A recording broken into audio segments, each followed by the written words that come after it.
എല്ലാവർക്കും നമസ്കാരം. ഇന്നത്തെ ക്ലാസ്സിൽ നമ്മൾ സിലബസിൽ പറയുന്ന ഒന്നാമത്തെ ഭാഗമായിട്ടുള്ള യൂറോപ്യന്മാരുടെ ആഗമനം എന്ന് പറയുന്ന സെക്ഷനാണ് നോക്കുന്നത്. അപ്പോൾ കണ്ട് പഠിക്കാൻ സമയമില്ലാത്ത വീട്ടമ്മമാർക്കൊക്കെ കേട്ട് പഠിക്കാവുന്നതാണ് കേട്ടോ. ഞാൻ ഇതിൽ പിക്ചറൊന്നും ഉൾപ്പെടുത്തിയിട്ടില്ല. നിങ്ങൾ റിപ്പീറ്റ് ചെയ്ത് കേൾക്കുക. ഹെഡ്സെറ്റ് ബ്ലൂടൂത്തൊക്കെ കണക്ട് ചെയ്ത് നിങ്ങൾക്ക് കേട്ട് പഠിക്കാവുന്നതാണ്. അപ്പോൾ നമുക്ക് ആദ്യം തന്നെ നോക്കാം. ഇന്ത്യയിലേക്ക് ആദ്യമായിട്ട് വന്ന യൂറോപ്യന്മാരാരാണ്? പോർച്ചുഗീസുകാരാണ്. ഇന്ത്യയിൽ കടൽ മാർഗം കച്ചവടത്തിനെത്തിയ ആദ്യ യൂറോപ്യന്മാർ പോർച്ചുഗീസുകാരാണ്. യൂറോപ്യന്മാർക്ക് ഇന്ത്യയിലേക്ക് പുതിയ കടൽ മാർഗം കണ്ടെത്തേണ്ടി വന്നതിൻ്റെ കാരണം 1453 ഓട്ടോമൻ തുർക്കികൾ കോൺസ്റ്റാന്റിനോപ്പിൾ പിടിച്ചടക്കിയത് മൂലമാണ്. ഇന്ത്യൻ സമുദ്രത്തിൻ്റെ സേനാധിപതി അല്ലെങ്കിൽ അധിപൻ എന്നൊക്കെ അറിയപ്പെടുന്നത് വാസ്കോഡ ഗാമ. വാസ്കോഡ ഗാമയെ ഇന്ത്യൻ മഹാസമുദ്രത്തിലെ സേനാധിപതി അല്ലെങ്കിൽ അധിപൻ എന്ന് വിശേഷിപ്പിച്ചത് മാനുവൽ രാജാവാണ്. കടൽ മാർഗം ഇന്ത്യയിലെത്തിയ ആദ്യ European Vasco da gamma. Vasco da gamma ഇന്ത്യയിലേക്കുള്ള ഐതിഹാസിക യാത്ര ആരംഭിച്ചത് ലിസ്ബണിൽ നിന്നുമാണ് 1497. വാസ്കോഡ ഗാമയെ ഇന്ത്യയിലേക്ക് അയച്ച പോർച്ചുഗീസ് രാജാവ് മാനുവൽ ഒന്നാമൻ. വാസ്കോഡ ഗാമ ഇന്ത്യയിൽ വന്നിറങ്ങിയ സ്ഥലം കാപ്പാട്, കോഴിക്കോടുള്ള കാപ്പാട്. വാസ്കോഡ ഗാമ സഞ്ചരിച്ച കപ്പലിൻ്റെ പേര് സെൻറ്റ് ഗബ്രിയേൽ. വാസ്കോഡ ഗാമയുടെ കപ്പൽ വ്യൂഹത്തിൽ ഉണ്ടായിരുന്ന മറ്റ് കപ്പലുകൾ Saint Raphael, Berrio. Vasco da Gama ആദ്യമായി ഇന്ത്യയിലെത്തിയത് 1498 മെയ് 20. വാസ്കോഡ ഗാമ രണ്ടാമതായി ഇന്ത്യയിലെത്തിയ വർഷം ഏതാണ്? 1502. വാസ്കോഡ ഗാമ മൂന്നാമതും അവസാനവുമായി ഇന്ത്യയിൽ വന്ന വർഷം 1524. വാസ്കോഡ ഗാമ ലിസ്ബണിലേക്ക് മടങ്ങിപ്പോയ വർഷം 1499. വാസ്കോഡ ഗാമ പോർച്ചുഗീസ് വൈസ്രോയിയായി ഇന്ത്യയിലെത്തുന്നത് 1524. വാസ്കോഡ ഗാമ അന്തരിക്കുന്നത് 1524 ഡിസംബർ 24. വാസ്കോഡ ഗാമയുടെ ഭൗതിക ശരീരം ആദ്യം അടക്കം ചെയ്ത പള്ളി കൊച്ചിയിലെ സെൻറ്റ് ഫ്രാൻസിസ് പള്ളി. വാസ്കോഡ ഗാമയുടെ ഭൗതിക ശരീരം കൊച്ചിയിൽ നിന്നും പോർച്ചുഗലിലേക്ക് കൊണ്ടുപോകുന്നത് 1539. വാസ്കോഡ ഗാമയുടെ ഭൗതിക ശരീരം അടക്കം ചെയ്ത പോർച്ചുഗലിലെ പള്ളിയാണ് ലിസ്ബണിലുള്ള ജെറോണിമസ് കത്തീഡ്രൽ. വാസ്കോഡ ഗാമ എന്ന സ്ഥലം സ്ഥിതി ചെയ്യുന്ന ഇന്ത്യൻ സംസ്ഥാനമാണ് ഗോവ. കരമാർഗം ഇന്ത്യയിൽ ആദ്യമായി എത്തിയ പോർച്ചുഗീസ് സഞ്ചാരിയാണ് പെറോ ഡ കോവിൽഹ. ആഫ്രിക്കയിലെ ശുഭപ്രതീക്ഷ മുനമ്പ് ചുറ്റി സഞ്ചരിച്ച ആദ്യ പോർച്ചുഗീസ് നാവികനാണ് ബർത്തലോമിയോ ഡയസ്.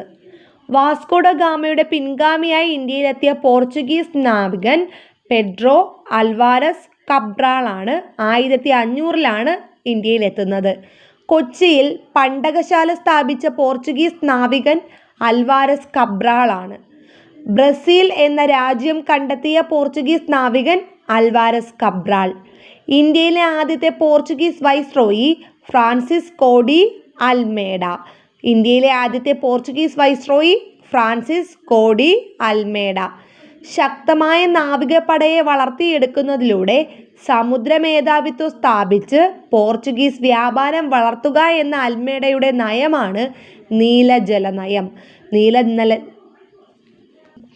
നീലജല നയം കൊണ്ടുവന്നത് അൽമേഡ. നീലജല നയം നടപ്പിലാക്കിയ പോർച്ചുഗീസ് വൈസ്രോയിയാണ് അൽമേഡ. കണ്ണൂരിലെ സെൻറ്റ് ആഞ്ചലോസ് കോട്ട നിർമ്മിച്ചത് അൽമേഡ. 1505 അൽമേഡ കണ്ണൂരിലെ സെൻറ്റ് ആഞ്ചലോസ് കോട്ട നിർമ്മിക്കുന്നത്.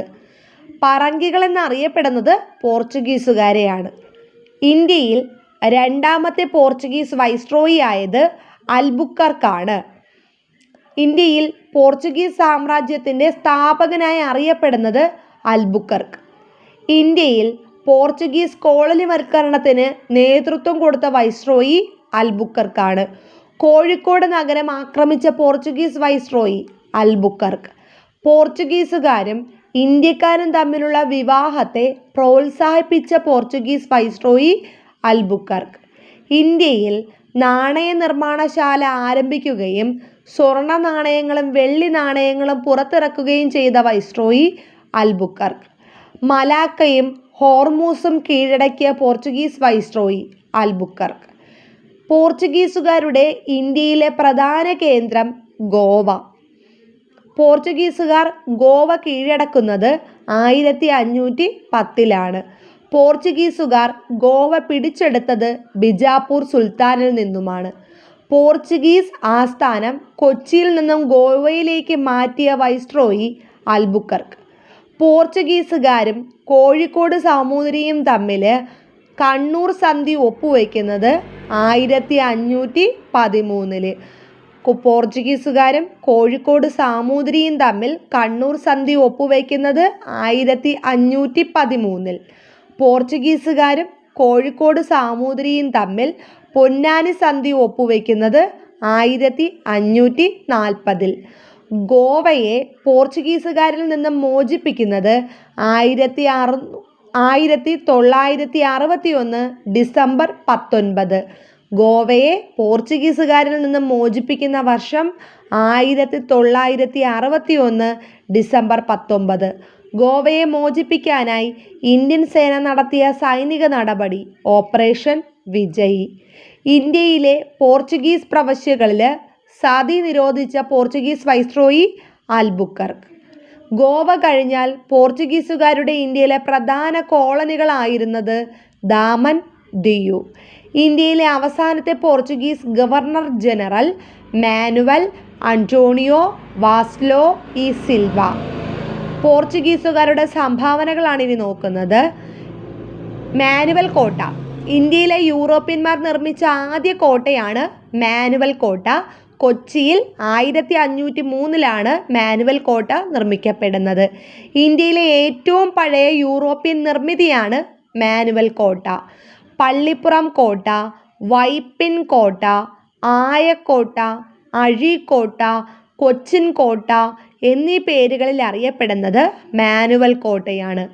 മാനുവൽ കോട്ട പണികഴിപ്പിച്ച പോർച്ചുഗീസ് വൈസ്രോയിയാണ് അൽബുക്കർക്ക്. അപ്പം മാനുവൽ കോട്ട പണികഴിപ്പിച്ച പോർച്ചുഗീസ് ഭരണാധികാരി ആരെന്ന് ചോദിച്ചാൽ അൽബുക്കർക്ക്. പോർച്ചുഗീസുകാർ ഇന്ത്യയിൽ നിർമ്മിച്ച ആദ്യ പള്ളിയാണ് സെൻറ്റ് ഫ്രാൻസിസ് ചർച്ച്, കൊച്ചി. 16-ാം നൂറ്റാണ്ടിൽ പോർച്ചുഗീസുകാർ ഇന്ത്യയിൽ പരിചയപ്പെടുത്തിയ വാസ്തുവിദ്യാ ശൈലിയാണ് ഗോഥിക് ശൈലി. ഇന്ത്യയിൽ ഈ ശൈലിയിൽ പോർച്ചുഗീസുകാർ പണികഴിപ്പിച്ച പള്ളികളാണ് സെൻറ്റ് ഫ്രാൻസിസ് പള്ളി, കൊച്ചി, ബോം ജീസസ് പള്ളി, ഗോവ. കൊച്ചി രാജാവായിരുന്ന വീരകേരളവർമ്മയ്ക്ക് പോർച്ചുഗീസുകാർ നിർമ്മിച്ചു നൽകിയ കൊട്ടാരമാണ് മട്ടാഞ്ചേരി പാലസ്. ഇത് പിന്നീട് ഡച്ചുകാർ പുതുക്കി പണിതതോടുകൂടി ഇതിനെ ഡച്ച് കൊട്ടാരം എന്ന് അറിയപ്പെടാൻ തുടങ്ങുന്നു. ഇന്ത്യയിൽ ആദ്യമായി അച്ചടിശാല ആരംഭിച്ചത് പോർച്ചുഗീസുകാർ. 1556 ഗോവയിലാണ് തുടങ്ങുന്നത്. കൊച്ചിയിലും വൈപ്പിനിലും അച്ചടിശാല സ്ഥാപിച്ചത് പോർച്ചുഗീസുകാർ. കൈതച്ചക്ക, പപ്പായ, കശുവണ്ടി, പേരയ്ക്ക, വറ്റൽമുളക്, പുകയില, ആത്തിക്ക, മരച്ചീനി, റബ്ബർ എന്നിവ ഇന്ത്യയിൽ കൊണ്ടുവന്നത് പോർച്ചുഗീസുകാർ.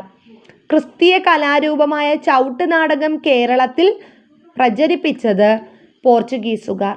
ചവിട്ട് നാടകത്തെ ഒരു ജനകീയ കലയായി ഉയർത്തിക്കൊണ്ടുവന്ന വിദേശ ശക്തി പോർച്ചുഗീസുകാർ.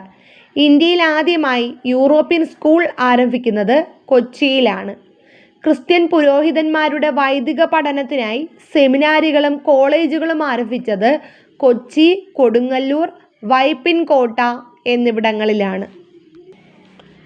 പോർച്ചുഗൽ രാജാവ് ഇംഗ്ലണ്ടിലെ ചാൾസ് രണ്ടാമന് സ്ത്രീധനമായി നൽകിയ ഇന്ത്യയിലെ പ്രദേശമാണ് ബോംബെ.